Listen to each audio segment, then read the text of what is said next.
Olá, tudo bem? Seja muito bem-vindo à última análise da Gazeta do Povo. A esposa do ministro Alexandre de Moraes está na mira da CPI do crime organizado. O relator desta CPI no Senado, o senador Alessandro Vieira, que foi delegado da polícia por 17 anos, protocolou o requerimento de convocação de Viviane Barsi de Moraes, cujo escritório de advocacia tinha um contrato de 129 milhões de reais com o Banco Master. Para o Alessandro Vieira, Viviane Barsi de Moraes tem muito a explicar sobre o contrato milionário sem contraprestação de serviço definida. Também na CPMI do INSS, o deputado Marcel Van Hatten apresentou pedido de convocação da esposa de Moraes pelos mesmos motivos. A suspeita de tráfico de influência na Suprema Corte e enriquecimento ilícito de familiares dos ministros é um assunto que não esfria, por mais que deixe contrariados Moraes e Dias Toffoli principalmente. Para debater os novos desdobramentos envolvendo as relações suspeitíssimas de gente de toga com o escândalo de corrupção do Banco Master, convido você a seguir com a gente aqui no Última Análise, que tem no estúdio a presença do Francisco Scorsin. E aí, Scorsin, tudo bem? Tudo bem, Tosi. Boa noite aos colegas e a toda a audiência. Quero saudar também a Fabiana Barroso. Tudo bem, Fabi? Boa noite, tudo bem? Scorsin, Tosi, Deltan e a todos que estão conosco aqui na audiência. E você, Deltan, como vão as coisas? Bem-vindo. Olá, Tosi, a audiência maravilhosa da Gazeta, Fabi, Scorsin, alegria tremenda estar aqui, embora sempre os temas sejam meio duros de engolir, né, Tosi? Pois é, como eu disse, a coisa não esfria, né? Por mais que tentem colocar panos quentes nesses escândalos. A Comissão de Assuntos Econômicos do Senado instalou um grupo de trabalho para também investigar o escândalo do Banco Master que afeta a credibilidade do sistema financeiro no país. Foi durante reunião dessa comissão que o senador Alessandro Vieira, relator da CPI do crime organizado, revelou que vai protocolar requerimento para convocar Viviane Barsi de Moraes a dar explicações sobre as ligações dela com o Banco Master. Acompanhe. Esse fato tem uma relevância histórica marcante, não só porque é o maior escândalo financeiro da nossa história, mas também porque é aquele que demonstra a mais profunda ramificação nos poderes. Eu tenho respondido bastante, presidente Renan, colegas senadores e senadoras, do porquê de tentar fazer também a apuração desse fato na Comissão Parlamentar de Inquérito do Crime Organizado. E a razão é muito simples, é porque a atuação do Banco Master é uma atuação típica de crime organizado. Não há dúvida com relação a isso, a Polícia Federal já afirmou isso, o Ministério Público Federal da mesma forma. E é preciso aí sim, presidente Renan, que nós tenhamos a coragem de avançar na análise, na apuração, na investigação dessa infiltração, inclusive no Poder Judiciário. Nós temos a notícia não desmentida de uma contratação específica da esposa do escritório de advocacia, da esposa do ministro Alexandre de Moraes, em um valor absolutamente incompatível com a prática desse setor, 130 milhões de reais pagos regularmente, segundo informações novamente não contestadas, com prioridade pelo Banco Master e aparentemente sem nenhuma contraprestação de serviço jurídico. Isso é gravíssimo. O senador Alessandro Vieira citou também a necessidade de investigar as ligações de Dias Toffoli e dos parentes dele com o Banco Master e as decisões atípicas tomadas por Toffoli para tirar transparência e ter controle total sobre o caso. Nós temos em seguida a atuação e a interação do grupo controlador do Banco Master com familiares do ministro Dias Toffoli. Ministro Dias Toffoli que toma uma série de decisões também absolutamente atípicas no tocante ao caso Master. Então, o fato é que na República, o único espaço que tem legitimidade constitucional para fazer essa apuração é justamente o Senado. E é preciso que, pela primeira vez na nossa história, tenhamos a coragem e o senso histórico de responsabilidade de fazer essa apuração. E aí, repetindo aqui as palavras do presidente Renan, doa quem doer. Essa República já testemunhou o impedimento de presidente da República, eleitos pelo povo. já testemunhou investigações, condenações, prisões de integrantes de todos os cargos, de todos os escalões da República. E ministro de Suprema Corte não é super-herói. É gente. Gente erra. Gente eventualmente comete crime. E se crimes aconteceram, e se erros aconteceram, e não há dúvida de que erros no mínimo aconteceram, mas se confirmar mais adiante que crimes foram praticados, é indispensável a responsabilização. Bem, eu quero começar ouvindo o Deltan Dallagnol. Como disse o senador Deltan, o Brasil já fez impeachment de presidentes, já caçou parlamentares e mandou outros criminosos de colarinho branco para a cadeia. Por que apurar e punir desvios no judiciário está se mostrando algo bem mais complicado? Pelo menos na aparência está difícil de se avançar para punir quem está por trás de alguma toga, Deltan. Tosi, certa vez, um professor de Harvard que estuda a corrupção em diferentes países do mundo, o combate à corrupção em diferentes países do mundo, veio para o Brasil. O nome dele é Matthew Stephenson. E ele disse o seguinte: quando você quer combater corrupção no país, o ponto de partida, o mais básico, o essencial, é a disposição da Suprema Corte, do Judiciário, especialmente da cúpula do Judiciário. Porque se você não tiver isso, o combate à corrupção, ao que é errado, jamais vai acontecer. E agora vocês estão entendendo por que a Lava Jato foi enterrada, por que a gente não conseguiu avançar no combate à corrupção.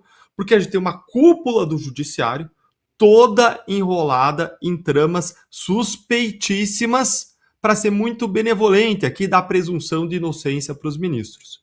Então, quando você chega perto do topo do judiciário, é tudo muito mais difícil porque eles tomam decisões. E mais, eles têm a possibilidade, como topo do judiciário, de dizer o que a lei significa. E eles podem torcer a letra da lei e colocar uma capa de legitimidade nessa torcida da letra da lei que eles deram. E no final das contas, quando a gente chega a esse nível de poder, não é mais a lei que freia. Afinal de contas, eles dizem que a lei é poder que freia poder.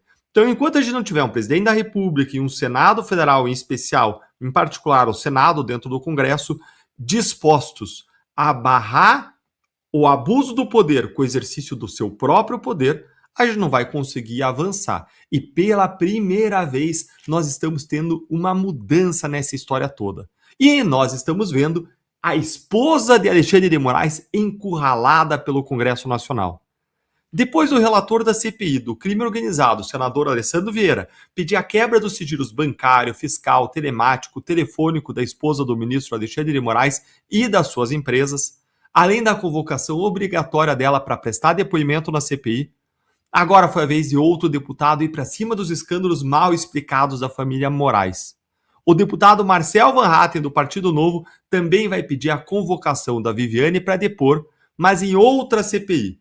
A CPMI, nesse caso, do INSS. E eu queria mostrar para vocês aqui o que foi que ele disse, ó. Confere aí comigo, ó. Vamos convocar a esposa de Moraes na CPMI do INSS. Apresentei requerimento para convocar a esposa do ministro Alexandre de Moraes para dar explicações à CPMI do INSS sobre o contrato de 129 milhões do seu escritório de advocacia Comaster, que também roubou aposentados brasileiros. Em processos, ela não figura, mas a imprensa já revelou que o lobby para que o BRB fosse comprado pelo Banco Master foi feito. Que espécie de contrato era esse então, hein? Era de advocacia ou era de lobby? A CPMI do INSS reiniciou os trabalhos e vamos até o fim em busca da verdade, doa a quem doer. A gente está vendo uma ofensiva do Congresso para investigar isso como a gente nunca viu. A oposição está fazendo o que pode, está usando todas aí as suas armas legais, regimentais, legislativas dentro do Congresso para descobrir o que, afinal, a esposa do ministro Alexandre de Moraes fazia para que o Banco Master pagasse o que contratou com ela, porque a imprensa está até agora pesquisando ali em todos os órgãos públicos em que ela efetivamente atuava daquilo que estava previsto no contrato. E a imprensa não conseguiu achar nenhum órgão daqueles previstos em contrato em que a Viviane tem atuado para justificar os 3,6 milhões de reais por mês no total de 130 milhões de reais. O contrato da Viviane, vamos lembrar que era inclusive considerado prioridade máxima por Vorcaro dentro do Master. Segundo a imprensa, o Daniel Vorcara dizia para os seus auxiliares ali que eles podiam atrasar qualquer coisa menos o pagamento da dona Viviane. Por que será, hein, gente? Qual é esse processo extremamente importante em que a Viviane atuava para o Master que o pagamento dela não poderia atrasar de jeito nenhum? E o engraçado dessa história toda é que, embora a imprensa não consiga encontrar prova de uma prestação de serviços efetiva por parte da Viviane para o Master, ela conseguiu provar a atuação do Moraes em prol do banco, com interferências do ministro junto a Gabriel Galípolo, presidente do Banco Central, pedindo para que a compra do Master pelo BRB fosse aprovada, algo que foi revelado pela Malu Gaspar no Globo, e também, ainda, questionamentos feitos por Moraes à própria Polícia Federal para saber como que andavam as investigações contra o banco, como revelou a Folha de São Paulo. Embora tudo isso ainda não seja objeto de investigação, de uma prova judicial, mas sim de matérias de imprensa que podem ainda ser aferidas, verificadas pela própria investigação. E a julgar pelo chilique do Dias Toffoli e do Moraes ontem no Supremo Tribunal Federal, em que os dois se recusaram a fazer qualquer tipo de autoexame, autocrítica a respeito dos escândalos em que os dois estão envolvidos, a gente só vai mesmo ter respostas a respeito desse contrato com o Master se as CPIs do Congresso conseguirem quebrar os sigilos da esposa do Moraes, das suas empresas, convocar ela para depor, porque se a gente for aguardar o Moraes ou o Toffoli darem algum tipo de esclarecimento que seja para a sociedade, melhor a gente esperar sentado, a gente vai estar perdido. Quando a gente vê Moraes falar que tudo bem ser sócio da empresa, gente, como a gente viu ontem, aí eles não escondem mais nem mesmo que eles querem ser empresários enquanto eles vestem a toga. Se não forem administradores, tudo bem, não é ilegal. Mas e se atuarem por baixo dos panos usando o poder da toga para falar com autoridades como, sei lá, o presidente do Banco Central, hein? Quem não conhece Toffoli e Moraes que os compre. E com tudo isso, talvez esteja certo o senador Alessandro Vieira quando ele disse o seguinte: o Brasil está perto de prender ministros do Supremo Tribunal Federal. Pois é, Fabi, eu queria ouvir você, Fabi, que leitura você faz do fato de o senador Alessandro Vieira ter dado esse passo, né, anunciado que vai protocolar o pedido para a convocação da mulher do Alexandre de Moraes por uma CPI que não é uma CPI qualquer, né, CPI do crime organizado. Olha a que ponto que nós chegamos, Fabi. É o ponto da verdade, assim eu espero. O Brasil sofre já há muito tempo com essas questões de ausência de transparência de ministros do Supremo Tribunal Federal. Não é porque são ministros que eles não podem ser primeiro indagados, perguntados pela mídia. Aliás, eles gostavam muito, né, de participar de entrevistas quando eram amigos. A gente tem aquele ensaio vexatório do próprio ministro Alexandre de Moraes com fotos.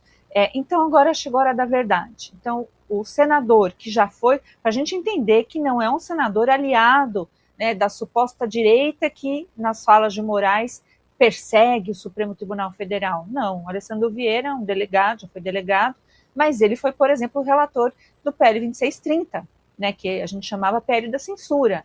Então, para ele dizer isso, para ele fundamentar, aliás, a fundamentação dele é muito boa, né, que se trata realmente, o Banco Master é com certeza uma organização criminosa, com várias gestoras de fundos, com várias teias de crime financeiro, que às vezes não é tão simples, né, das pessoas entenderem, mas com lavagem de dinheiro, com a questão de crime organizado revelado pelo Ministério Público daqui de São Paulo, né, com a Operação Carbono Oculto, que tem ligações com o PCC. Então, é muito profundo isso.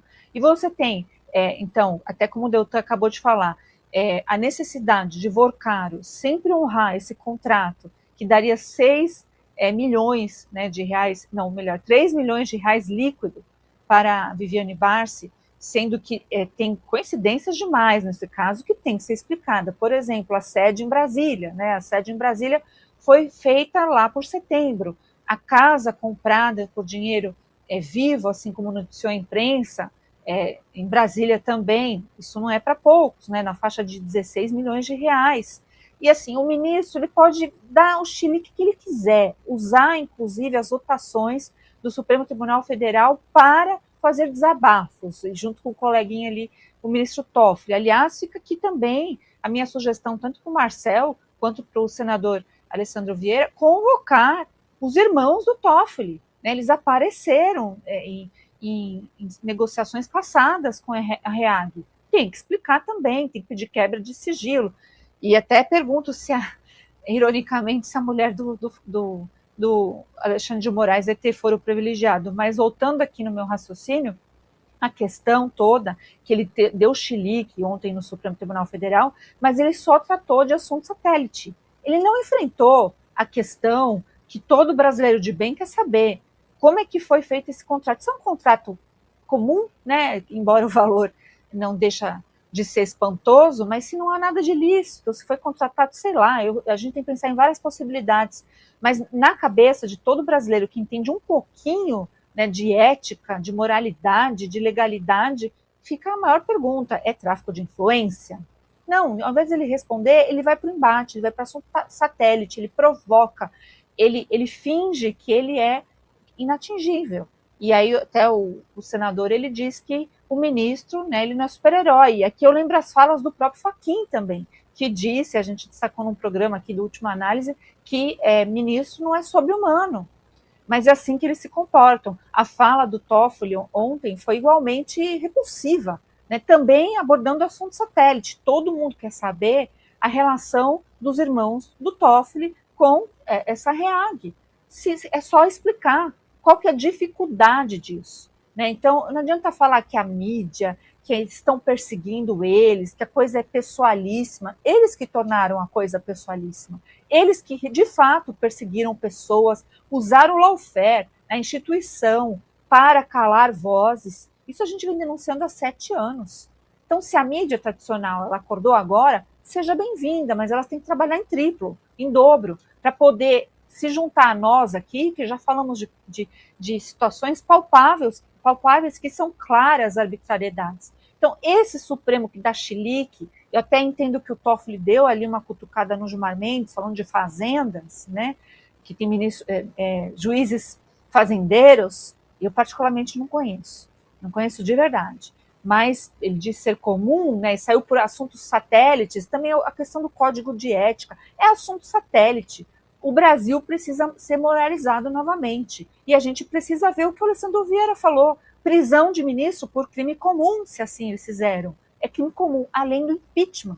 Então, o Brasil precisa sair desse ciclo vicioso que quando chega no Senado, o negócio não vai, e fica todo mundo sem resposta. Aí, de vez em ter um recuo, até de moralidade do Supremo Tribunal Federal, que a gente não critica o Supremo, a gente critica a atuação dos ministros. E ontem, eles assim abriram a porteira de verdade para que não haja nenhum respeito por eles que acabam fazendo isso contra eles mesmos, ao não enfrentar a verdade e ficar nesses assuntos satélites. Pois é, Francisco Scorsin, é tamanha inversão que eles querem dar a entender que nós é que estamos agindo de má fé ou que nós é que estamos insistindo em assuntos que são satélites, não são importantes, não tem nada a ver com o que é relevante para a vida do país. Como bem disse a Fabi e o Deltan, o Toffoli e o Moraes não deram um pio sequer, uma palavra sobre o resort Itaiaia ou sobre o contrato milionário da Viviane. Eles estão quietos, estão falando bastante, mas de outras coisas, né? Mas sobre esses temas eles estão quietos para não se incriminarem, aquela história, né? Não querem produzir prova contra si mesmos, então fecha o bico. Eu acho que essa pode ser a mais plausível, né, das que a gente pode levantar. Eu acho que, coletando tanto o que o Deltan falou, como a Fabi, o contexto como um todo, queria destacar 2 pontos aqui para complementar na nossa conversa. A primeira é que a comissão onde o senador Alessandro Vieira pronunciou, né, que vai fazer o requerimento numa outra, na CPI do crime organizado, é uma comissão que é conduzida pelo senador Renan Calheiros, que dispensa, acho que, apresentações para todo mundo, né? O ponto que eu queria destacar é a importância de você aprender com esses velhas raposas da política, o jogo político, da perspicácia, da sagacidade. Porque o que o Renan Calheiros fez? Né? Ele, ao levar o caso do Banco Master para ser feito ali, não é uma CPI, né? Ele vai coletar informações, vai buscar os órgãos públicos, né, para se saber, função, né, do Legislativo fazer a fiscalização. Ele, por uma via muito simples e sem precisar de toda aquela aprovação de assinatura e conversação política, ele já constrói um palco com um holofote no qual você já coloca a dimensão do Banco Master sobre a batuta dele mesmo ali. A efetividade do que ele pode fazer, ela é mínima, se comparada com uma CPI ou CPMI. Mas, por outro lado, toda CPI e CPMI ela pode ser facilmente barrada e, no final das contas, muito do que as CPIs conseguem é construir um palco e holofote para que se possa falar do assunto, trazer o assunto à baila. Acho que a oposição ela tem aprendido a fazer isso, principalmente nas eleições para a presidência da Câmara, quando você vou apoiar o Hugo Mota, vou apoiar o Davi Alcolumbre. Por que se vai fazer isso? Porque você consegue ganhar algumas comissões, algumas presidências, e é justamente saber utilizar disso que faz com que o jogo político possa ser colocado pela oposição nos holofotes da opinião pública. Claro que o senador Renan Calheiros não tem nenhum interesse em investigar o Banco Master, muito menos os ministros do STF. Isso não vai acontecer a partir dele. O interesse dele é sangrar os seus adversários políticos em Alagoas, em particular o deputado Arthur Lira e também o presidente da Câmara, o Hugo Mota, né? Porque há suspeita de que eles têm uma proximidade maior com o Daniel Vorcaro. Mas é óbvio que na hora que ele mira, né, o senador Renan Calheiros mira a artilharia para esses, ele vai acabar atingindo de maneira colateral quem ele não gostaria, que é o caso justamente dos ministros do Supremo Tribunal Federal. E aí, nesse caso, a sagacidade política do senador Alessandro foi justamente de se valer desse palco e desse holofote, onde você não vai ter tanto debate, nem tanto conflito como é numa CPMI, para justamente colocar isso e já começar a fazer um movimento no qual, quando se vai para a CPI, mesmo que seja recusado, né? Porque a gente sabe como é que funciona, né? Essas votações, né? O senador, o deputado Marcel Van Hatten, também na CPI do DNSS, é muito provável que não vá ser aprovado. Mas não importa isso, né? Da CPI do crime organizado, o placar é de 7-6 de governistas e oposicionistas, né? Mas sempre tem aquela jogada que eles tiram, se o fulano está parecendo que vai votar, eles sacam para botar o suplente, porque não sei o quê, sim, porque os partidos mas o governo tem maioria, 7-6. Ele vai ter a maioria, né? Então, assim, mas independente disso, né? Dentro do jogo político, né? Quando você tem um escândalo como desse tamanho, a arma que quem não tem o poder para fazer algo tem de usar é a arma do constrangimento, né? Você tem que constranger essas pessoas, de alguma maneira. E aqui eu coloco isso é assim em qualquer jogo, mas no caso do STF, e aí eu acho que é uma conta que tanto o ministro Alexandre de Moraes como o ministro Dias Toffoli não estão fazendo, é que quando você sangra o ministro do STF, você não sangra apenas aquele ministro, você sangra a instituição como um todo. É muito difícil você separar uma coisa da outra. E o STF, pela sua própria configuração, ele tem que ser meio que imaculado. Não é à toa que tem todas aquelas restrições para a carreira de magistrado, que o ministro Alexandre de Moraes até acha que deveriam ser retiradas, né? Porque ao ministro do Supremo Tribunal Federal vale mais aquele ditado para César, né? Não basta ser honesto, tem que parecer honesto. A dimensão de rito, a dimensão de forma no judiciário e mais ainda no STF é absolutamente fundamental, essencial, para a própria confiança, estabilidade e segurança jurídica do país. Então, quando você tem uma situação como essa, e esses ministros não falam absolutamente nada, eles estão deixando o próprio tribunal sangrar. E é o seguinte, está sangrando na arena política. É a mesma coisa que você sangrar no mar cheio de tubarão. Qual vai ser a consequência disso? O ministro Fachin percebeu isso e falou assim, olha, se a gente não fizer alguma coisa para a gente dar uma segurada aqui, vão fazer por nós. E o movimento para se chegar nisso, aí eu volto para o ponto que o Doutan começou a falar dele. Quer dizer, é muito difícil de você conseguir fazer algo contra a cúpula do Poder Judiciário. Por isso mesmo que o jogo político do constrangimento é a forma como você vai fazer isso sangrar, só que a consequência inevitável disso não é que só sangra um ou outro ministro. Você vai retirando cada vez mais, digamos assim, a confiança da própria instituição em si. Quer dizer, o sistema como um todo começa a sangrar junto, né? E fica difícil, vai chegar num ponto em que talvez a prisão de um ministro ou outro já não seja mais solução. Quando o ministro Fachin fala assim, ou quando eles falam, né, nas coxias ali, que é assim, olha, se empichar um, todo mundo vai poder ser empichado a qualquer hora. E de fato é isso que acontece. Porque quando você perde essa aura de imaculado, essa virgindade mesmo, foi pro saco mesmo, né? Vira-se um jogo político e fica muito difícil de você voltar para aquilo que o STF precisaria ser, distante do jogo político, né? Distante e um árbitro, digamos assim, entre as forças em jogo. Hoje o STF entrou no jogo e ele começa a perder a bola do jogo. Não tem como acabar bem. Pois olha, o Alexandre de Moraes, até a Fabi falou em chilique, realmente ele estava num tom de chilique na reabertura do ano judiciário. se recusando a falar do contrato de 129 milhões da mulher dele com o Banco Master, lembrando que isso dá 3 milhões e 600 mil por mês. Mas segue falando sobre outras coisas, inclusive reclamando em tom bastante áspero daqueles que querem demonizar, segundo ele, o trabalho dos juízes. Acusou, inclusive, a imprensa de agir com má fé. O magistrado não pode fazer mais nada na vida. Só o magistério. O magistério pode dar aulas, pode dar palestras. E como o magistrado só pode dar aulas e só pode dar palestras, passaram a demonizar palestras dadas por magistrados. Todas as carreiras podem ser sócio comercial, inclusive atuando, podem exercer em outros horários outra atividade. O magistrado não. Pode dar aula e pode dar palestras. Por falta do que criticar, daqui a pouco também a má-fé vai para quem dá aula nas universidades. O magistrado não pode receber a qualquer título ou pretexto custas ou participação em processo. O magistrado não pode ter ligação com o processo que julga. E o magistrado, todos os magistrados, inclusive os magistrados desta Suprema Corte, não julgam nunca nenhum caso em que tem ligação. E aí, presidente, volta a má-fé.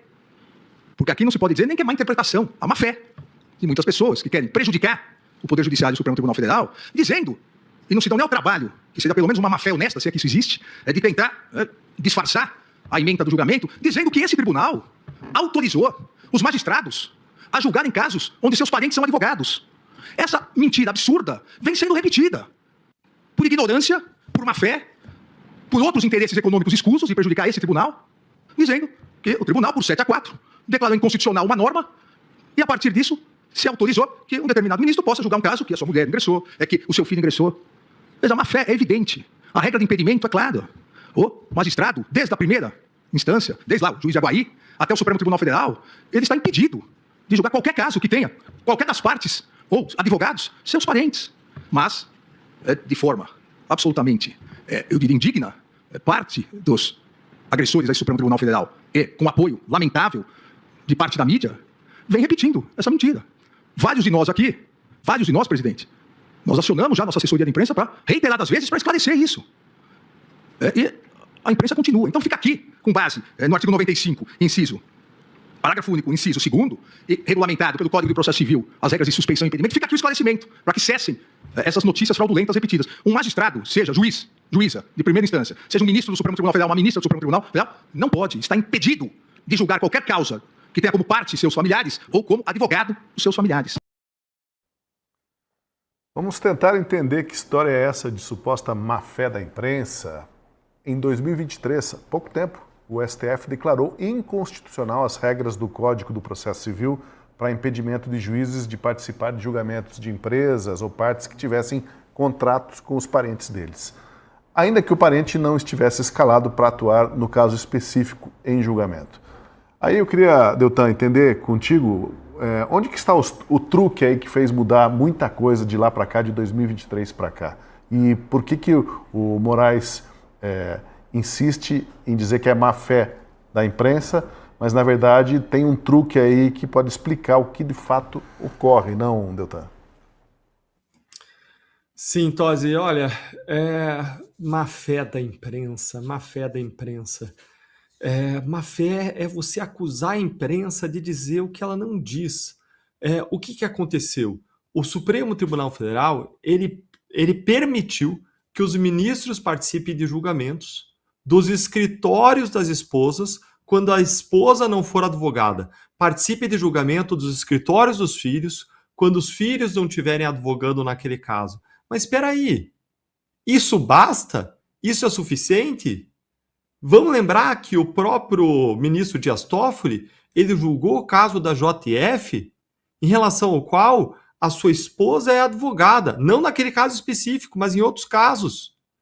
E aí ele julga o caso da JF, ele suspende uma multa bilionária de 10 bilhões de reais, que não foi alguém que impôs para a empresa reconheceu, a empresa assinou um acordo com o Ministério Público. Vamos lembrar que só de juros dá 100 milhões de reais por mês. E aí, de repente, a gente vê o advogado da JF comprando a participação da família do Toffoli no Resort Itaiaia.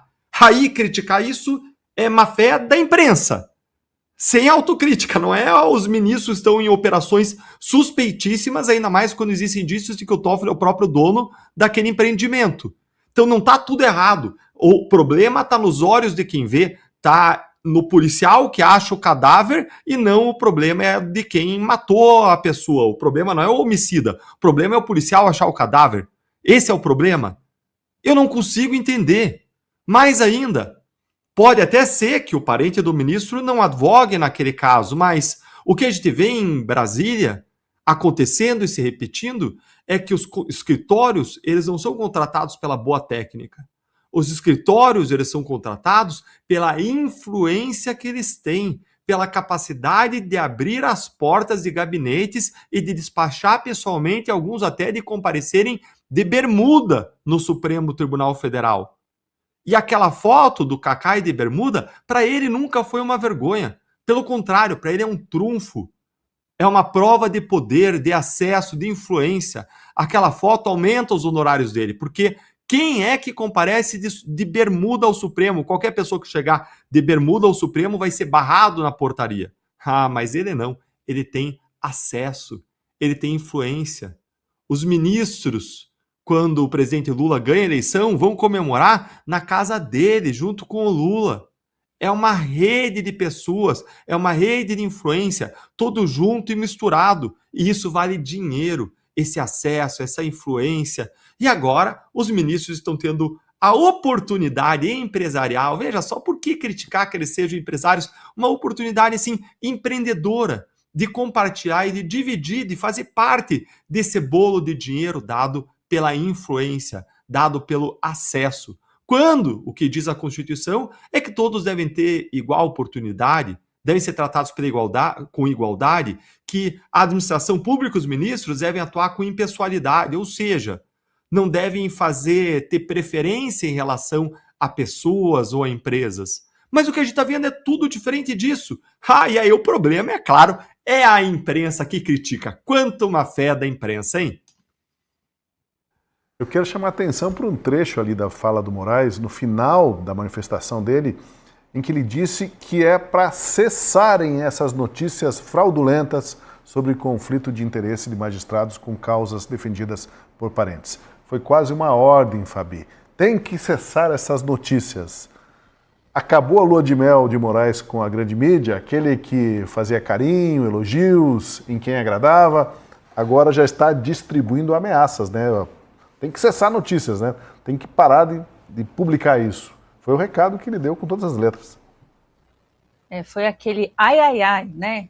Que mãe faz quando o filho faz arte.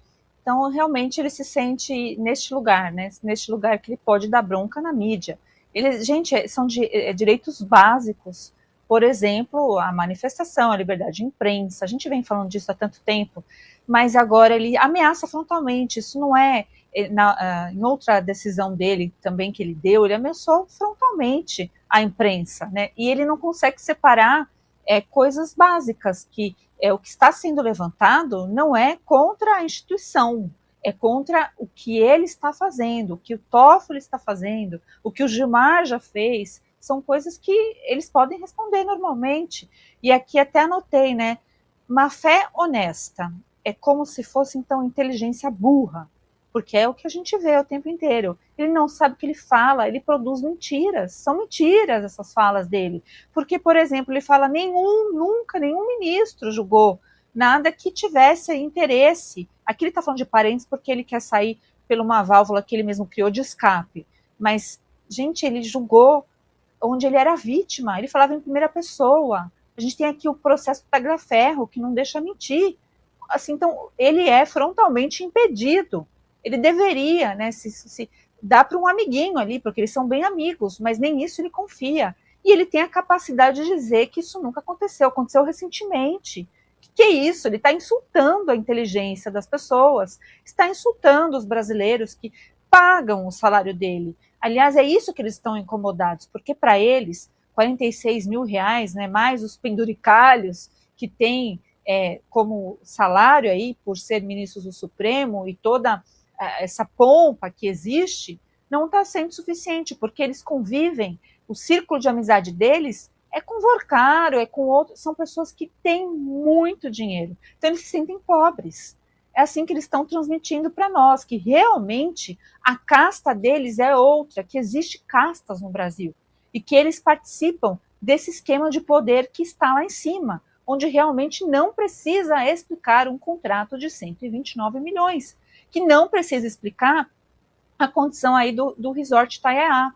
Como assim? Né? E tem outras coisas ainda vindo à tona, e ele está indo por meio da força, da ameaça, do poder coercitivo que tem o cargo dele, que ele ocupa e que ele usa de forma negativa, de forma contrária à própria Constituição Federal. Ele está usando esta força para peitar aquele que levanta dúvidas bastante razoáveis. E a gente fica chocado com essa cena, porque a gente tem que juntar tudo. Na cerimônia lá de abertura do ano do Supremo Tribunal Federal, a gente teve aquela cena que a mídia revelou, abjeta, o Lula passando a mão nos cabelos da Viviane. Isso é completo. Nesse contexto, seria normal, sei lá, em qual situação, não consigo enxergar, porque se você tem que mostrar uma certa distância, não é mesmo? Agora, na situação que nós estamos, com tudo que está vindo à tona, você vê uma cena dessa, você vê uma cena do Toffoli, né, recebendo o André Esteves num helicóptero com bebidas à mão. Para nós aqui, não é que nós estamos conspirando contra o Supremo, mas parece coisa de mafioso. É o que a gente vê em filme de Hollywood. Isso não é um delírio. Isso é o que está mais próximo à realidade. Tem vídeo comprovando, tem falas comprovando, tem documentos comprovando. De novo, eles acham que falar essas bobagens, má fé honesta, né, se é que tem má fé honesta, se é que tem burrice, né, honestidade com ausência, se tem realmente inteligência com burrice, porque o Moraes está se fingindo de burro. De burro ele não tem nada, é só explicar. Pois olha, Scorsin, será que você está com um pouco de pena do Moraes, como alguém injustiçado? Afinal, ele deu um chilique ali dizendo que esse ataque, ou esse regramento excessivo para os juízes, né, acaba tornando a profissão mais difícil ainda, né? É um expediente já comum que a gente vê de desviar, né, as críticas dirigidas a eles, os pedidos de explicação a eles, ministros, classificar isso como ataque à magistratura e colocar tudo isso num balaio só, né? Pois o ministro Dias Toffoli, veja só, falamos do Moraes, agora vamos reviver o que disse o ministro Dias Toffoli na sessão em que houve esse chilique aí coletivo por causa das denúncias da imprensa. Ele disse que muitos juízes chegam a abandonar a magistratura para poder expressar as suas opiniões políticas, que ninguém mais dá opinião política no país depois que houve aquela reforma de 2023. Mas na magistratura nós não somos livres para dar opinião política partidária ou eleitoral. É disso que se trata. E realmente aconteceu de alguns desses magistrados, que inclusive respondiam lá no CNJ, por isso que eu disse, no final, ao fim e ao cabo, nós arquivamos dos dois lados. Fomos bem equânimes, né? Aqueles que vestiam a cor X foi arquivado e os que vestiam a cor Y foram arquivados. Alguns deles, tanto do lado da cor X quanto do lado da cor Y, tinham tempo de aposentar, se aposentaram e foram manifestar nas ruas, nas redes sociais, as suas vocações políticas, as suas ideias políticas livremente. Assim, zerou o jogo, disse o Toffoli. Ninguém mais sai por aí de toga dando opinião política. Será que o Toffoli não presta atenção no que dizem os seus colegas da corte ali, nas entrevistas que eles dão, não? Pelo visto ele não leu o Twitter do Gilmar Mendes, né? Porque a torta é direito, ele fica dando opinião política. Eu acho que se juntar os dois, eu acho tanto as falas de ambos nesse voto ontem bastante claras e bastante reveladoras da profunda, não digo nem incompreensão, mas da perversão mesmo do que é ser juiz, do que é ser magistrado. Assim, porque a fala do ministro Alexandre de Moraes, quando diz assim, nada é mais tolhido do que o magistrado, não podemos nem fazer uma palestrinha, não podemos nem fazer tal coisa, demonstra por A mais B, que ele não enxerga na magistratura, na função que ele ocupa, algo que é mais próximo de um sacerdócio do que de um delegado de polícia. Ele se refere à posição de magistrado a partir daquilo que ele pode ou não pode, não aquilo que um magistrado deve ou não deve. Porque um magistrado, ele não vai se incomodar com o fato de que ele não pode fazer isso, não pode fazer aquilo. Ele vai perfeitamente compreender que ele não deve fazer essas coisas por ele ser juiz. Então, inclusive, quando ele fala assim, agora estou falando até que criminalizar que é palestra. É interessante, acho que não vai ter tempo para isso, mas se as pessoas forem ver a lei da magistratura, que é de 70 e pouco, se eu não me engano, e a própria Constituição Federal, não há permissão para palestras dos juízes. Há permissão de magistério em faculdades, de dar aula em faculdades de direito. Quem liberou palestra foi o CNJ há uns anos atrás, considerando que isso estaria dentro do contexto do magistério. Acontece que onde é que eles dão palestra? É em faculdade? Não é. É encontro de empresário, é no Gilmar Palusa lá em Lisboa.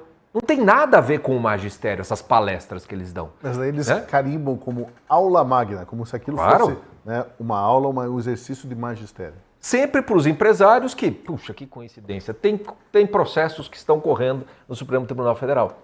Então, nada dessas coisas precisariam ser código de ética. Sempre que você precisa fazer um código de ética, você precisa fazer tal coisa, é porque as pessoas que estão ali, elas não sabem onde elas estão. Elas não sabem qual é o papel que lhes cabe. Então, quando você escuta o ministro Alexandre de Moraes, mais até do que o ministro Dias Toffoli, porque o ministro Dias Toffoli é o Robin do Batman ali, né? Ele vai na fiusa lembra na nossa época de criança, tinha a Liga da Justiça, tinha o Super-Homem bizarro, lembra? Tinha o Super-Homem e tinha o Super-Homem bizarro, que era do lado inverso. Aqui nós temos o Batman e Robin também do mundo bizarro. E quando você escuta o ministro Alexandre de Moraes, você vê claramente ali, né, que ele está reclamando das restrições. Quando um magistrado de verdade, ele tem que justamente falar assim, não, é óbvio que eu não posso fazer isso. É óbvio que eu não posso ficar dando pitaco em rede social. É óbvio que eu não posso ficar dando entrevista. É óbvio que eu não posso ficar dando palestra. Aliás, olhem todas as cortes supremas do mundo inteiro, em particular a norte-americana. Procurem por entrevista dos juízes, dos ministros, enquanto eles estão ocupando, inclusive até depois quando saem. Não se fala nisso, porque sabem o lugar onde estão, o papel que têm de ocupar e a importância disso. Os dois ministros, quando falaram ontem, eles simplesmente revelaram que não têm condição de ocuparem o cargo que estão ocupando. Não tem condição. Os requisitos ali são, por A mais B, comprovados que eles não sabem o que estão falando. Além de tudo isso que o Deltan e a Fabi colocaram, né? Que é claramente eles constroem um espantalho para dizer que a imprensa está cometendo de má fé. Má fé é quem cria o espantalho. Quero aproveitar para convidar você que está acompanhando a Última Análise a deixar o seu like, a compartilhar esse conteúdo para que possa chegar ao maior número de pessoas. E considere também assinar a Gazeta do Povo, que é o jornal que mantém o nosso programa e mantém a liberdade de dizermos e fazermos as análises livres de quaisquer interferências. E para isso, considere assinar R$1 por 6 meses, durante 6 meses, e você dá esse apoio decisivo num ano importantíssimo da vida pública do país. Olha, vamos tratar de um outro assunto aqui, mais correlato, hein? A CPMI do INSS retomou os trabalhos em clima de cabo de guerra entre governo e oposição sobre quem deve ou não ser convocado a dar explicações. A comissão ouviu o atual presidente do INSS, Gilberto Waller Jr., que disse que nunca se reuniu diretamente com o dono do Banco Master e que o acordo de cooperação técnica com o banco não foi renovado ainda antes da liquidação pelo Banco Central, porque havia muitas reclamações sobre irregularidades nos serviços e nos empréstimos consignados. Havia propostas para a quebra de sigilo do Banco Master, da empresária amiga de Lulinha e de um ex-ministro do governo Bolsonaro, mas esses temas foram tirados da pauta por falta de acordo. Um requerimento que ainda não foi apreciado é o do relator da CPMI, o deputado Alfredo Gaspar, que pede novamente a convocação de Fábio Luiz Lula da Silva, o Lulinha, e a quebra dos sigilos bancário e fiscal do filho do presidente Lula. Veja um trecho da fala do relator destacando a importância do filho do presidente dar explicações. Aí vem o filho do Lulinha. É narrativa? Tá certo. Se é narrativa, vamos esclarecer os fatos. Agora, não fui eu que falei, não. Ó, CNN, Estadão, Globo, CNN, Gazeta do Povo. Quem é esse rapaz aqui? Desde o começo das investigações, o nome dele é citado. Eu trouxe aqui na última sessão que se Lulinha não tivesse viajado com Careca do INSS para Portugal, juntinhos, eu renunciaria. E aí me taxaram de tudo que era coisa, porque eu estava mentindo. Aí pedi aqui a liberação da lista de passageiros. Deixaram não, blindaram. Volto a dizer, minha gente, deixa eu renunciar, eu estou doido para renunciar. Libera essa lista de passageiro, libera quem pagou a viagem de Lulinha para Portugal, libera para a gente ver se Careca do INSS estava com ele. Curiosamente, em entrevista hoje, o presidente Lula voltou a dizer que aconselhou o filho. Disse que só ele, Lulinha, sabia a verdade e que se tivesse alguma coisa, teria de pagar o preço.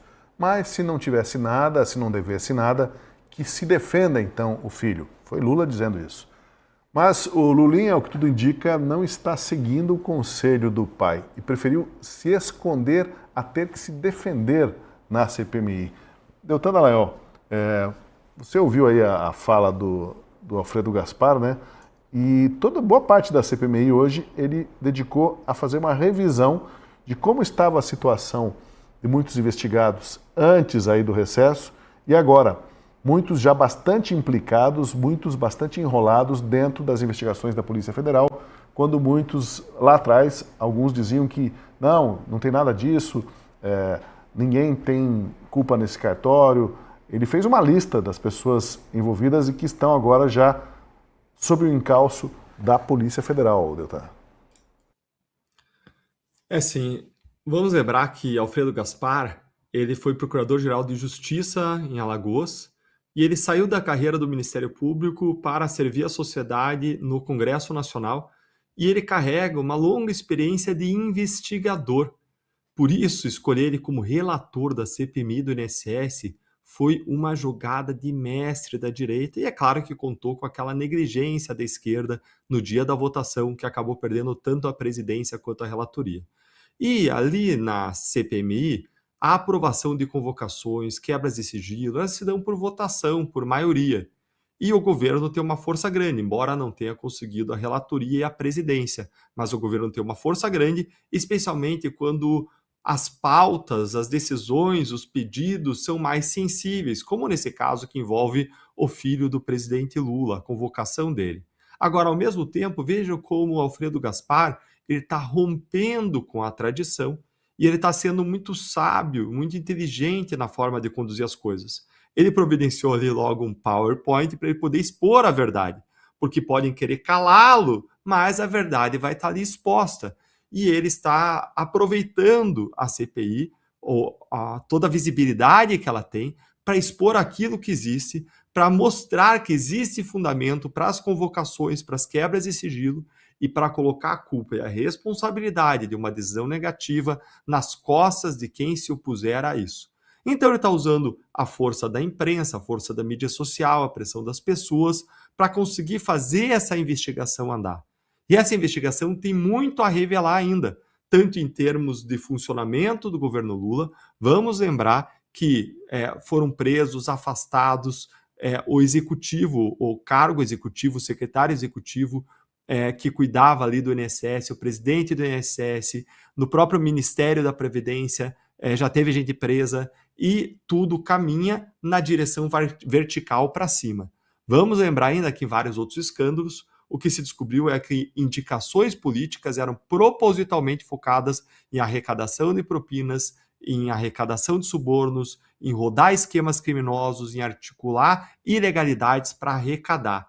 E a questão que fica é, será que nesse a gente não vai ter a mesma coisa? Quando a gente olha para uma investigação dessa, a gente constrói hipóteses. E a hipótese é que isso pode seguir subindo para alcançar mais e mais autoridades, mais e mais partidos políticos, mais e mais pessoas envolvidas. E o contrato de Lulinha, ele me lembra muito ali o contrato da esposa do Moraes, né?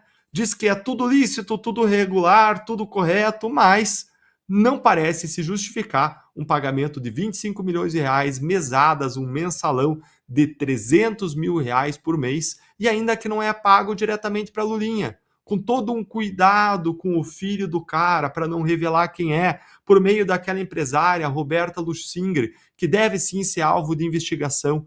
Então tem muito aí a ser descoberto, revelado, investigado ao longo desse semestre. E a grande questão que fica é, será que o Lulinha ele vai ouvir o conselho do seu pai de se defender, que se defenda? Olha, afinal de contas, o Lula disse, se você não tem responsabilidade, que se defenda. Aí você tem que entender o conselho pelo inverso. Se tem responsabilidade, se tem culpa no cartório, suma daqui. E o que a gente percebeu foi justamente que não só Lulinha, mas seu sócio foram para a Espanha, saíram do Brasil depois do começo das investigações, quando tudo já estava cheirando mal e já indicava que essa investigação ia avançar. O que fica parecendo, não estou acusando ninguém, mas o que fica parecendo que tem culpa de cartório. Vamos lembrar que tem uma cena muito comum nas investigações que acontece quando a pessoa se reserva o direito de permanecer em silêncio. E a pessoa tem esse direito e tem presunção de inocência e a lei proíbe que esse silêncio seja usado contra ela e não pode ser usado legalmente. Mas moralmente a gente consegue entender o que esse silêncio significa. Afinal de contas, se a pessoa tem explicações a dar, se ela não está envolvida, por que permanecer em silêncio? Por que esconder? Para não se complicar com as declarações que vai dar? Para não serem encontradas contradições? Então vejam, o direito de permanecer em silêncio, assim como a fuga do Lulinha, a não explicação, legalmente não pode ser usado contra ele, mas moralmente levanta e fortalece a hipótese de que tem sim culpa no cartório e que está querendo esconder muita coisa. Então, as próximas semanas aí, Tosi, prometem. Que leitura você faz, Fabi, desse conselho do Lula e que caminho o Lulinha tomou? O caminho que o Lulinha tomou é exatamente o caminho que parece que ele tem muitas complicações e muita coisa para explicar. Né? E o Lula, ele também, a gente já sabe a cara de pau que ele tem, né? Não tem como dizer de uma forma um pouco mais suave, essa é a realidade. Ele vai dar entrevista, concede entrevista, fala várias mentiras, não só em relação a isso, mas outras coisas também, né? Que aconselhou o filho. A gente sabe que não, né? A gente sabe que, na verdade, o que o Alfredo Gaspar disse aí foi muito contundente. É verdade, libera, né? Quem que pagou essa passagem? O Alfredo Gaspar foi até engraçado, ele dizia a forma que ele falou, eu renuncio, se não foi o careca do INSS que pagou essa passagem para o Lulinha, que eles foram juntinhos a Portugal. E o que eles foram fazer em Portugal? As investigações continuam, os indícios são lobby pela cannabis. Né? Então, se puxa um fio, vem outros, né? vai vindo. E essa investigação da Polícia Federal, embora a gente teme, porque a Polícia Federal do Lula, não sei até que ponto ela é de fato independente, tivemos aí o Lewandowski que coordenava, e hoje o senhor Wellington, que é ligado ao PT da Bahia, e o PT da Bahia basicamente são os principais autores ou atores do escândalo do Banco Master, que tem lá a criação da de cesta e etc., a gente fica pensando, será que a Polícia Federal terá essa autonomia? Eu de verdade espero que sim, porque é através da Polícia Federal, a pressão aqui da CPI, do INSS, ela é forte. Né? O Alfredo Gaspar está fazendo um excelente trabalho, e tanto é que eu acabei de ver uma notícia do Marcel Van Hatten dizendo que o presidente do INSS aqui do governo Lula, que está depondo, ele pode sair preso por falso testemunho. A gente não tem condição de acompanhar porque a gente está aqui, mas a gente já vê que entende que tem indícios que estão se complicando. Então, eu espero realmente que essa CPI, que a CPI do crime organizado, que a CPMI seja instaurada do Banco Master e que venha colocar em pauta, em debate, essas questões que são primordiais para o Brasil. O que significa 300 mil reais por mês de mesada? Essa mesada por quê? É muito simples isso, eu concordo muito com isso. Quando você é inocente de coisas grandes ou pequenas, você sai falando, você se defende, porque é fácil se explicar de coisas que foi um mal entendido, né, foi colocado de uma forma criminosa. O quanto a gente assistiu, tem que fazer esses paralelos de gente que foi colocada lá naquela cena do 8/1, que saiu gritando, eu não estava nem lá, mas isso não foi ouvido. Então, a gente precisa entender que esse esquema de poder do Brasil, a pauta sempre foi anticorrupção. Essa pauta tem que ser retomada, porque o Brasil precisa se livrar desse pessoal que se acha dono de tudo, como provavelmente aí o filho do Lulinha, que se privilegiava por tráfico de influência. Bem observado pela Fabi, Chico, que o que tem em comum aí na reação do Lulinha, do Moraes, do Toffoli, é que eles não se explicam, eles ficam quietos em relação a isso, falam, o Lulinha sumiu, mas os outros dois falam de tudo, menos da questão que está colocada, que todos os brasileiros perguntam, eles fogem. Comparando com o pessoal do 8 de janeiro, que o tempo todo, né, sempre irresignado, né, sem aceitar aquela situação e clamando por justiça e reclamando e dizendo que não aceitaria até, por exemplo, diminuição de pena, reconhecendo uma suposta culpa inexistente. Jamais quiseram, muitos recusaram a fazer isso. Mas em comum aí está aí o Lulinha, o Moraes e o Toffoli, tem o mesmo comportamento, no mínimo suspeito, de não se explicar, fazer de conta que não é com eles. Também temos a semelhança do comportamento do pai do Lulinha, né? É bom lembrar que na Lava Jato ele botou na conta da esposa que tinha falecido uma série de negócios, né? Dizendo, não sei, foi a dona Maria Letícia que fez e ela já tinha falecido, né? Talvez foi um dos momentos mais, assim, moralmente, para mim, repugnantes da Lava Jato foi ver aquela atitude, né? O pai do Lulinha é aquele que, né, não é o dono do sítio, é um amigo, embora tenha os pedalinhos com o nome dele, é o do triplex, que também nunca está no nome dele, né? Então, quer dizer, esse suposto conselho para o Lulinha, se a gente for analisar, avaliar de acordo com o histórico e com a coerência do Lula, deve ter sido mais ou menos o seguinte, só não bota na minha conta. Olha, e depois de muito tempo, o presidente Lula resolveu soltar algumas palavras em tom crítico, veja só, em tom crítico ao judiciário. Em entrevista ao UOL, o petista se declarou contra a vitaliciedade dos ministros, que só saem do STF quando se aposentam, pouco importando o que o povo pensa. Veja lá o que ele disse, temos ali na tela. Tudo precisa mudar, nada está livre de mudança. Acho que precisamos discutir isso, porque não é justo uma pessoa entrar com 35 anos e ficar até 75. É muito tempo, eu acho que pode ter mandato para o pessoal do STF. Agora, Deltan, não tem como não lembrar do escritor italiano Tomasi di Lampedusa, né, que tem aquela frase, tudo precisa mudar para que tudo fique como está. Dá para acreditar nessa fala do Lula, depois de tantos anos no poder, só agora, quando o STF está realmente sob críticas intensas, sob escrutínio da população, ele levanta essa pauta? Como assim? Tosi, é inacreditável ver Lula defendendo mandato para ministros do Supremo. Olha, a primeira coisa que a gente tem que dizer é, nossa, que alegria, que felicidade, finalmente Lula está defendendo uma pauta boa. Agora, ótimo, se Lula defende mandato para ministros do Supremo, então que ele imediatamente mostre que ele faz o que ele fala. Que ele envie uma PEC para o Congresso sobre o assunto, para discussão nas duas casas do Congresso, que ele coloque seu ministro da Casa Civil e a sua ministra de Relações Institucionais para trabalhar na aprovação desse projeto, que Lula chame uma transmissão nacional, talvez em rádio, TV, para falar do projeto, explicar as razões dele, por que ele acha que os ministros do Supremo precisam ter mandato, precisa existir um limite para o poder e para a atuação desses ministros.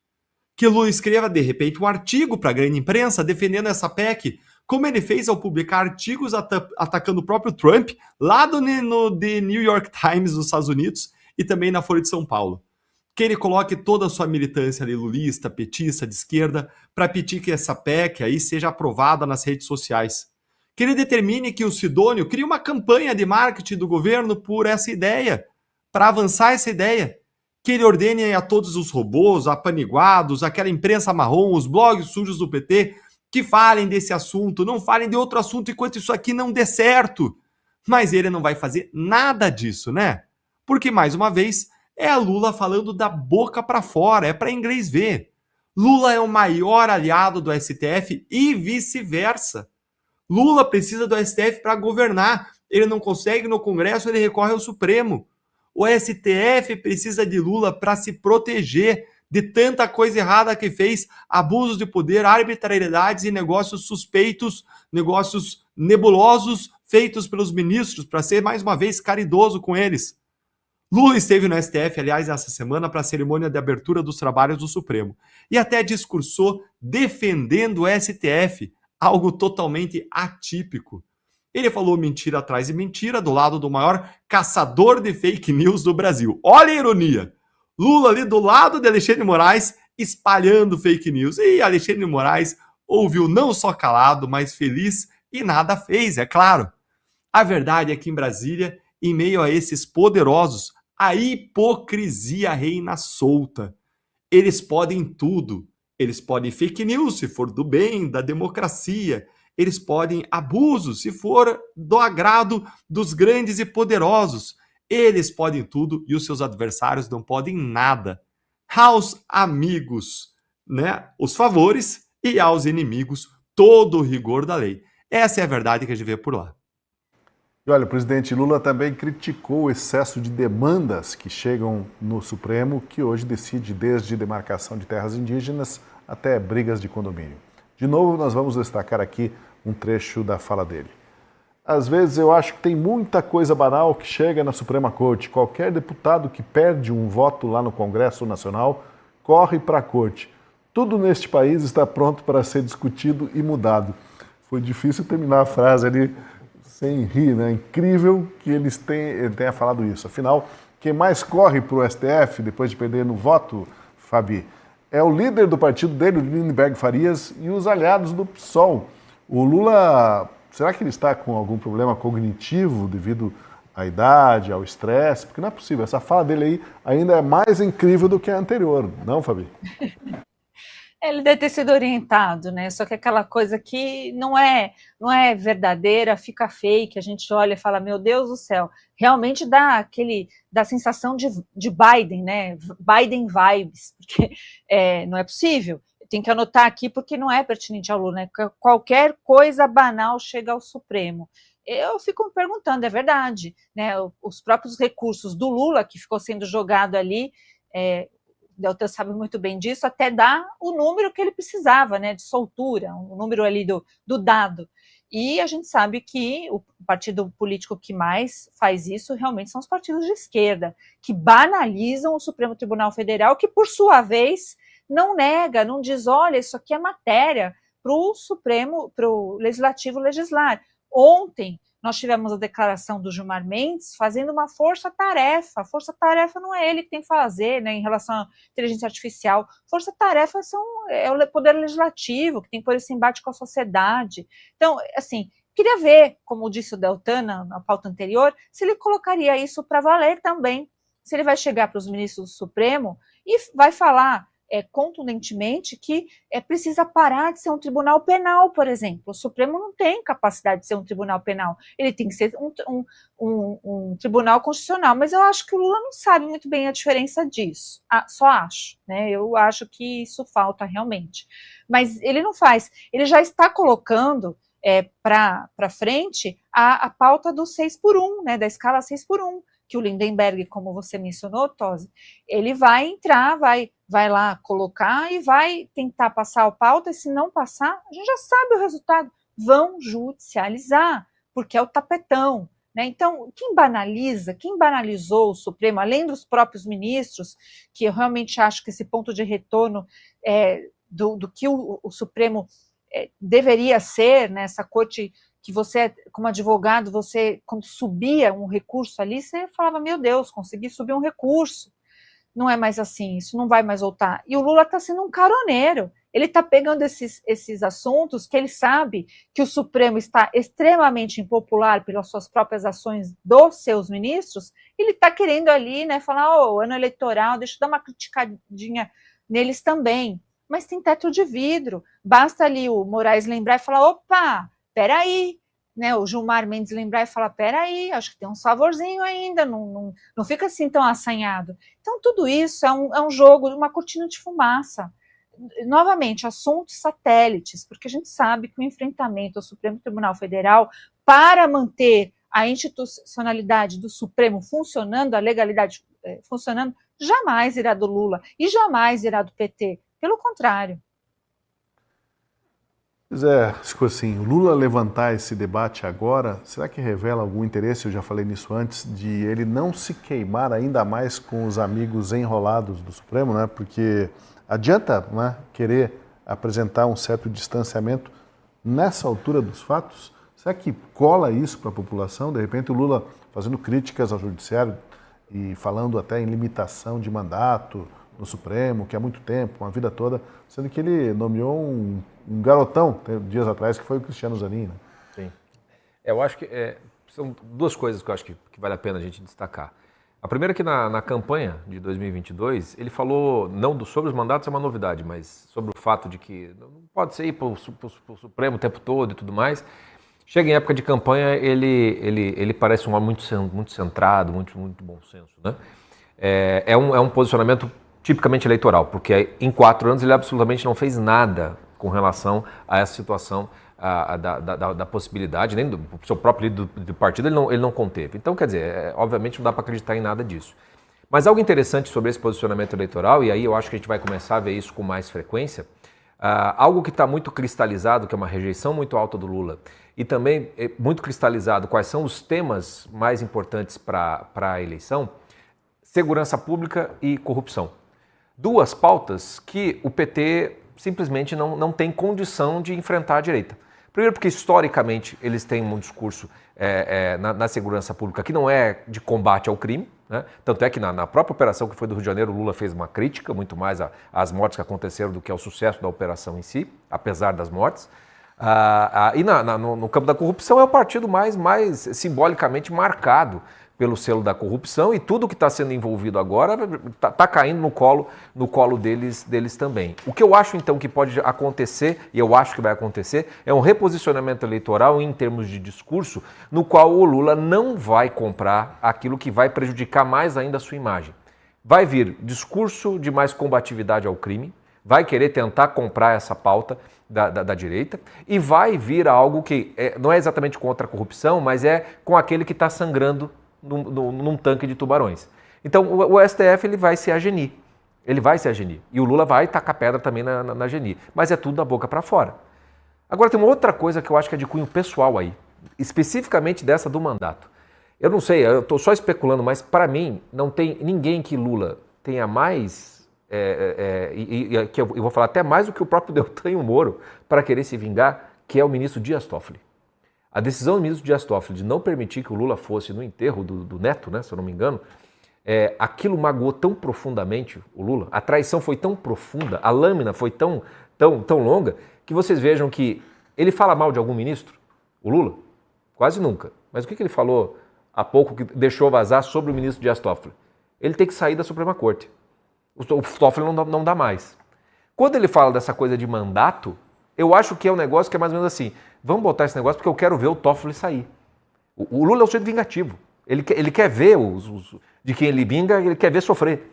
Então, meu palpite, minha especulação é que esse negócio de mandato, ele estava focando numa pessoa só, que é o Dias Toffoli. Obviamente que ele esqueceu que ele botou o Zanin, que acho que é até mais novo que o Toffoli, que vai ficar muito mais tempo. O próprio Alexandre de Moraes também, não foi ele que colocou, mas também é muito mais tempo. Mas eu acho que a mira dele está em Dias Toffoli. Não tem nada a ver com mandato, não. Tudo pode mudar aqui. Eu quero ferrar com o Toffoli. É o meu palpite. Pois é, eu fico pensando se uma reforma desse tipo aí, se viesse a ocorrer, né? Se ela não enfrentaria a situação de direito adquirido, né? Quem já está ali, né, geralmente segue, ou seja, Toffoli, Zanin, toda essa turma vai longe, né, até se aposentar. E daí os seguintes é que passariam por essa nova situação, não é? Alguém ali... Acho que a Fabi quer falar. Fabi, sim. Só deixa eu acrescentar essa fala do Escorcim, que é importante. Quem o Lula está indicando? O Messias, quantos anos ele tem? É pura hipocrisia. Bem lembrado. Nessa mesma entrevista, o Lula disse que é normal, olha só essa agora, hein? Que é normal juristas de renome serem contratados para trabalhar para bancos após exercerem altos cargos na República. Ele tentava explicar a situação de Ricardo Lewandowski, contratado pelo Banco Master. Lula disse que Lewandowski é um dos maiores juristas que o país já produziu. Só não entrou no mérito de que Lewandowski e o escritório da família dele não atuaram em nenhum caso sequer representando o Master, só receberam dinheiro sem atuação em qualquer processo. Apenas recompensa por uma consultoria. Agora, é assim mesmo, Deltan? Como disse Lula, afinal, todo mundo trabalha para alguma empresa nesse país. Então, o Lewandowski estava trabalhando, mesmo sem o escritório dele, nem ele participarem de qualquer processo do Banco Master. Estavam recebendo ali, religiosamente, regiamente, R$250 mil por mês. Todo mundo trabalha para alguma empresa. Uns trabalham para o Odebrecht, outros para a JF, né? E por aí vai, né, Tosi? Olha, o que parece esse contrato aí do Lewandowski é mais um exemplo de advocacia fantasma. A gente já tinha, né, empresas fantasmas, sócios fantasmas. Agora a gente tem uma nova categoria para a qual os ministros e os ex-ministros e os familiares dos ministros conseguiram contribuir, criaram uma nova categoria de atuação no ramo da justiça, a advocacia fantasma. Escritórios de advocacia dos parentes dos ministros do STF recebem milhões de reais para aparentemente não fazer nada. E o escritório do Lewandowski, da família dele, recebeu 6,25 milhões de reais no total. Pagamentos de 250 mil reais por mês que, prestem atenção, continuaram depois que o Lewandowski virou ministro, totalizando 5 milhões de reais apenas durante o tempo em que Lewandowski estava nos ministérios, aí, no seu Ministério da Justiça. E aí você tem um conflito de interesses muito claro. O investigado está pagando a família do chefe da Polícia Federal que o investiga, que investiga o investigado. Pagamentos eram feitos para a mulher e para os filhos do ministro da Justiça. Gente, eu tô aqui rindo, debochado aqui, mas isso é muito sério. É aquilo que você não sei, mas já chega uma hora assim que as suas emoções estão tão assim, tão confusas, tão misturadas, assim que você pensa, eu tenho que rir disso, porque eles fazem a gente de palhaço, esse país não é sério. Esse caso, ele joga uma nuvem de suspeição fortíssima na atuação do Lewandowski, já que a sociedade não consegue confiar que o ministro da Justiça, que recebeu milhões do investigado via familiares, possa tratar com o mínimo de isenção esse caso. Escritório de Lewandowski não aparece em nenhum processo em que o Master é parte. E a situação é similar àquela da esposa do Moraes. A imprensa não consegue achar a atuação dela em nenhum órgão público em que ela deveria atuar. Nem na Câmara, nem no Senado, Receita, CVM, CAD, PGFN. O Henrique Lewandowski alegou que o contrato era de consultoria. Nada errado se for, né, Henrique? Mas toda a situação é muito estranha e demanda uma investigação séria. Porque o caso do Master é um dos maiores escândalos da história do país e a gente está falando de suspeitas sobre altas autoridades da República. E vamos supor, por hipótese, que os pagamentos tenham sido para que eles alcançassem a influência do todo-poderoso Lewandowski, ex-ministro do Supremo, ministro da Justiça, amigo de Lula de décadas, com influência em todos os ramos, todos os órgãos do governo, inclusive na Justiça. Vamos supor que eles queriam comprar a influência de um funcionário público, a atuação dele em favor do Master. Olha só, se fosse fazer um contrato para justificar isso, seria de quê? Justamente de consultoria, porque não é fácil de materializar, porque fica fácil dizer, não, foi uma consultoria verbal. Então, se alguém, por acaso, por hipótese, quisesse lavar dinheiro de um tipo desse de contrato, nossa, o ideal seria uma advocacia fantasma tipo consultoria. Mais uma vez, não estamos acusando ninguém, cada um tire suas próprias conclusões. Estamos só levantando suspeitas, indicativos que merecem um aprofundamento de investigação e cabe à polícia e à justiça a última palavra. Agora, quem não ficou quieto foi o próprio irmão do Lewandowski.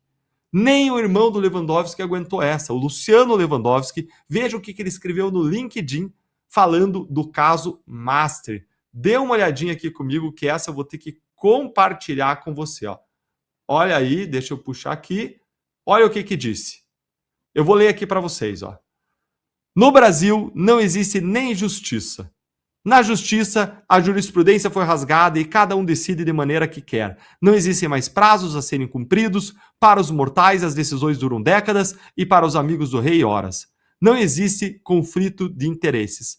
O ministro ele pode julgar até a mãe. Escrevo tudo isso para lhe dizer que, na minha opinião, o Brasil teria que começar do zero, Mas, infelizmente, isso não vai mais acontecer na nossa geração. Olha, diferente do conselho aí do Lula para o filho, que eu acho que foi muito falso, eu acho que aí o irmão do Lewandowski ele estava fazendo um desabafo muito verdadeiro no LinkedIn.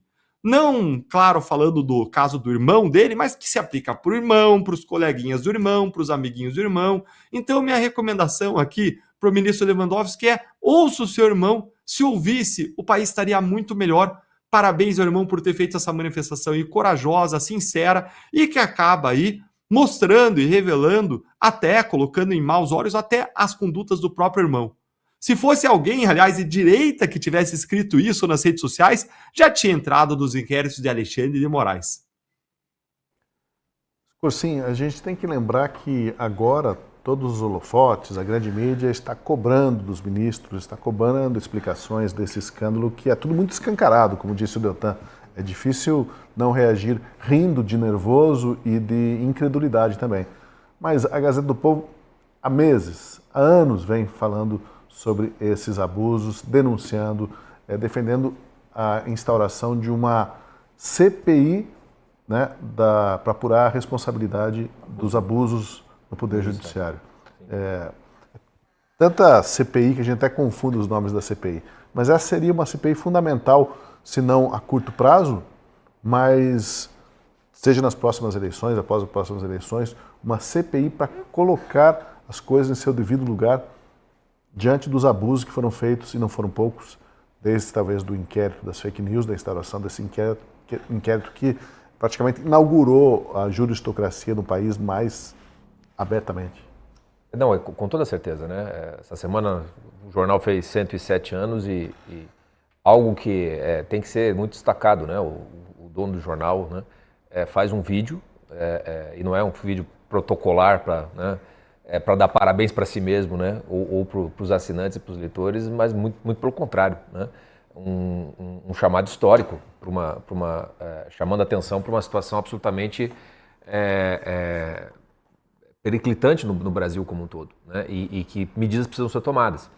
E é um vídeo que eu recomendo muito que quem o espectador não assistiu, assista, porque ele faz um diagnóstico e com palavras, inclusive, sem meias palavras, ditadura do judiciário, com juristocracia, é o que a gente vem falando aqui também há tanto tempo, nos editoriais da Gazeta também.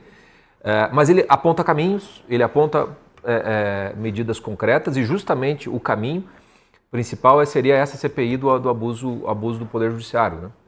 E aí eu acho que concordo com esse caminho, porque a CPI do INSS, a CPI do Banco Master, da organização criminosa, dentre outras, é mais ou menos como a gente está tratando uma virose, usando alguns remédios para aliviar os sintomas, ou para atacar certos sintomas.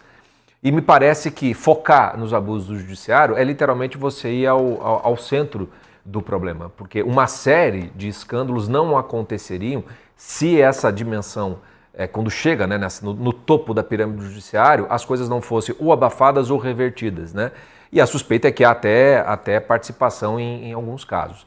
Então, colocar-se uma CPI dos abusos judiciais jogaria a luz para essas atuações, já seria uma forma de você começar a tratar as causas, ou pelo menos se não as causas da doença, pelo menos as causas que impedem que os remédios funcionem com as doenças, né? E quase todos, a coleção das situações e dos escândalos que a gente vê é justamente o quanto a coisa é tão entranhada em toda a República, que é mais ou menos a replicação de... Sempre que se consegue avançar com alguma investigação, sempre se revela, é meio que mercúrio em formigueiro. Jogou aquilo, você vê que é uma multidão de conexões por todos os lados. A Lava Jato mostrou que praticamente boa parte da República estava implicada com aquilo, com boa parte da iniciativa privada. Agora, se a gente vai para o sistema financeiro, não me parece que seja muito diferente em termos de estrutura, nas conexões que tudo isso vai acontecer. A diferença é que na Lava Jato, ela foi aos pouquinhos chegando perto do topo do judiciário. Agora já é desde cara isso aparecendo, né? Então, o contrato do Lewandowski, da mulher do Moraes, dos parentes do Toffoli, você começa a perceber, se você sai dos casos individuais e começa a perceber o que eles têm em comum, vai sempre levar para o mesmo lugar, que é justamente a atuação dos ministros do Supremo Tribunal Federal mais do que qualquer outro magistrado, e uma CPI dessa, se não vai resolver, certamente vai colocar à luz a necessidade que se tem de reformas muito profundas, né? Talvez a ponto até da gente passar por um processo de modificação muito grande da própria Constituição de 88 e do Pacto Republicano que foi feito. Porque a sensação que dá é que nós estamos nos destertores da nova República. Bem, o ministro Flávio Dino do STF decidiu suspender todos os penduricalhos nos salários nos poderes da República, Executivo, Legislativo e Judiciário. A medida veio no contexto de críticas aos supersalários de magistrados e também do Legislativo, que nesta semana criou um reajuste que chega a 100% para os servidores, furando o teto constitucional de R$ 46 mil. A medida foi criticada em editorial da Gazeta do Povo, que lembrou que responsabilidade fiscal não é virtude exclusiva do Executivo nem obsessão tecnocrática, é dever elementar compartilhado por todos os poderes da República. Mas, como dissemos, tanto o Executivo quanto o Judiciário e o Legislativo têm sido maus exemplos nesse aspecto.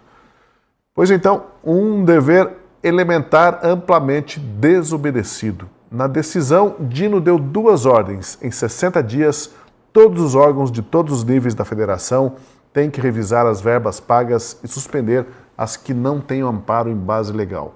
Determinou que o Congresso Nacional edite uma lei que regulamente quais verbas indenizatórias são efetivamente admissíveis como exceção ao teto.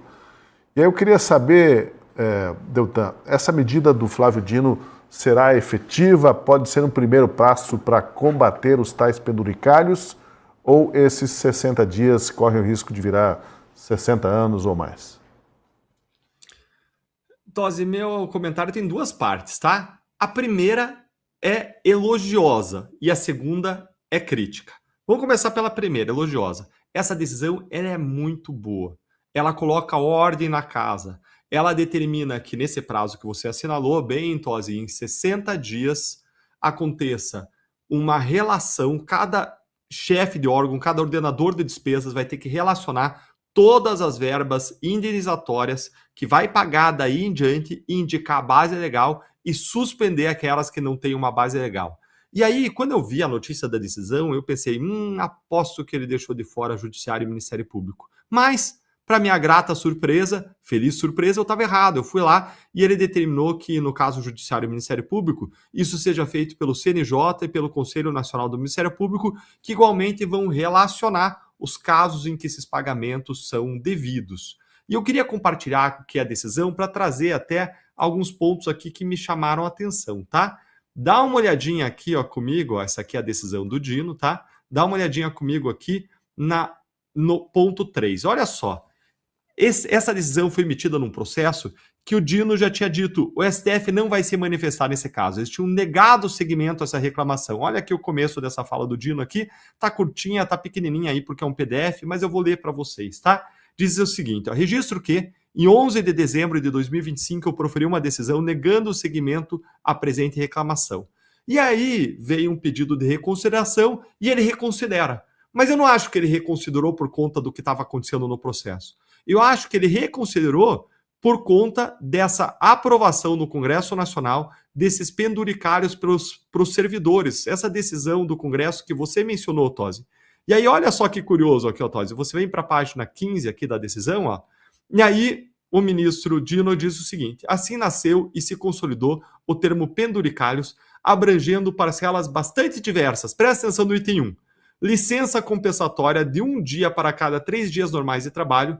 Licença essa que pode ser vendida e se acumula com descanso sábados, domingos e feriados. Ora, como item 1 dos penduricários que ele quer combater, ele colocou exatamente aquele que foi criado agora, nessa semana, pelo Congresso Nacional.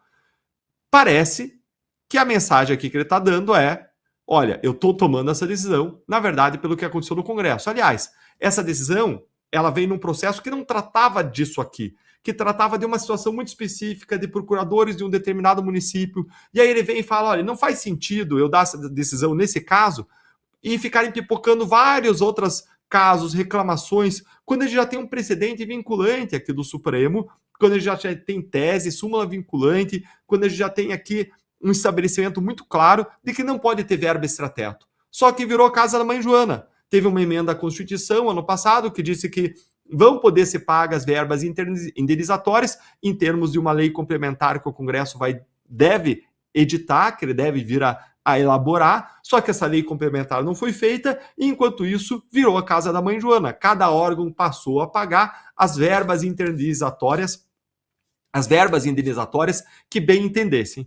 E aí ele fala dessa série de penduricários, começando justamente por aquele que foi criado agora, nessa semana pelo Congresso Nacional, e avançando para uma série de outros penduricários, inclusive alguns que são pagos na própria magistratura e Ministério Público, dando essa decisão aqui que parece muito firme. Então, esse é o primeiro ponto, é o ponto elogioso sobre a decisão, que parece um avanço na direção de algo melhor. Agora, preste atenção, gente, eu mostrei para vocês que ele não ia dar essa decisão. Ele já podia ter dado lá atrás, mas ele estava, vamos dizer assim, enrolando, ele não ia decidir aquele caso. Por que ele decidiu fazer agora? Por que ele retomou isso? Olha, vamos acordar para a realidade. Essa decisão do Dino é um ethics washing, que é um termo em inglês, é uma expressão em inglês que é usada para quando se faz um discurso ético bonito, ou se faz uma decisão agora ética bonita, mas ao mesmo tempo há corrupção interna. É algo similar àquele greenwashing, esse termo é mais famoso, que acontece, por exemplo, quando uma grande empresa poluidora, ela financia práticas ambientais sustentáveis, tudo para buscar lavar a sua imagem, greenwashing, lavar com o verde. Nesse caso é um ethics washing, lavar com uma ação ética, quando você tem várias coisas erradas acontecendo no Supremo. Tem alguns outros termos similares aí que são usados, aí, o pink washing, black washing, social washing, mas aqui a gente está vendo uma óbvia cortina de fumaça do Supremo para melhorar a sua imagem e, ao mesmo tempo, tentar tirar o foco e a atenção do gigantesco escândalo ético de imagem, de legitimidade que o tribunal está vivendo. Que coincidência que na mesma semana em que volta ao trabalho judiciário, em que o Moraes e o Toffoli dão um show de horrores no Supremo, reclamando das críticas justas e legítimas que eles estão recebendo, aí na mesma semana o Dino solta essa liminar, suspendendo logo um dos maiores focos de crítica do funcionalismo público, que são os penduricários. Eles não fizeram isso porque é a coisa certa, porque são éticos, porque são corações bondosos, porque de repente, depois de tanto penduricalho por anos, eles despertaram de uma hora para outra. Não, eles fizeram para dar uma justificativa para os próprios conflitos, dilemas, escândalos éticos em que eles estão envolvidos, desviando a atenção de um problema que é deles e tentando fazer com que se trata aí de um problema maior, de todo o Estado. Os penduricários são, de fato, um problema que precisa ser resolvido via reforma administrativa, mas essa decisão do Dino de agora não é nada mais, nada menos do que uma nova tentativa desesperada de sobrevivência dos ministros em um ambiente hostil.